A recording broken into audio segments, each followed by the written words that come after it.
Channel पर नए हैं तो वीडियो को लाइक और चैनल सब्सक्राइब करें। श्री कृष्ण की प्रेरणादायक कहानी सुदामा का सम्मान। प्रस्तावना। भगवान श्री कृष्ण का जीवन हमेशा से ही लोगों को प्रेम, धर्म और सच्चाई की राह पर चलने की प्रेरणा देता है। उनकी मित्रता और दया से जुड़ी एक प्रेरक कहानी सुदामा की है, जो हमें सच्चे मित्रता और निस्वार्थ प्रेम का महत्व सिखाती है। कहानी। गुजरात के पोरबंदर में सुदामा नामक एक ब्राह्मण रहते थे। वे अत्यंत गरीब थे, लेकिन धर्म और विद्या के प्रति उनका समर्पण अद्वितीय था। बचपन में सुदामा और श्री कृष्ण सांदीपनी आश्रम में एक साथ पढ़ते थे और दोनों में घनिष्ठ मित्रता थी। समय बीता और श्री कृष्ण द्वारका के राजा बन गए। वहीं सुदामा अपनी निर्धनता के कारण परिवार सहित कष्टपूर्ण जीवन व्यतीत कर रहे थे।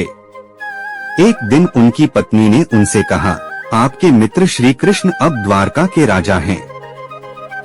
यदि आप उनसे मदद मांगेंगे तो शायद हमारा जीवन बदल जाए।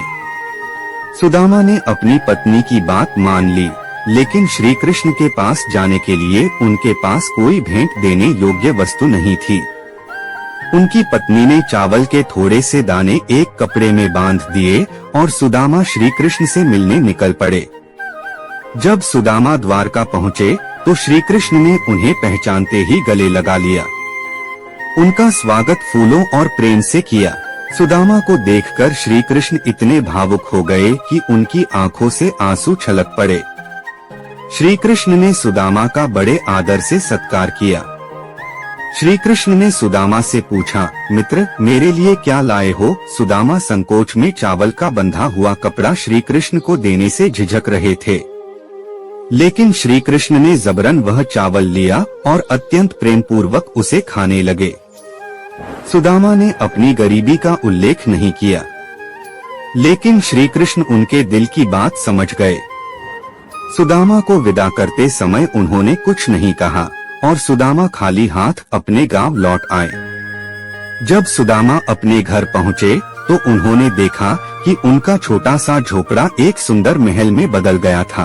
उनके परिवार के पास अब हर प्रकार का सुख और साधन था। सुदामा समझ गए कि यह श्री कृष्ण की कृपा का परिणाम है। प्रेरणा।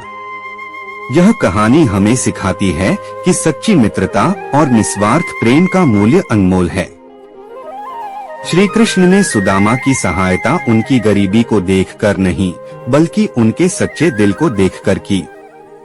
यह हमें सिखाता है कि असली धन बाहरी संपत्ति नहीं, बल्कि रिश्तों में सच्चाई और निस्वार्थता है। यह प्रेरणादायक कहानी हमें हर स्थिति में विनम्र, निस्वार्थ और सच्चा बने रहने की प्रेरणा देती है।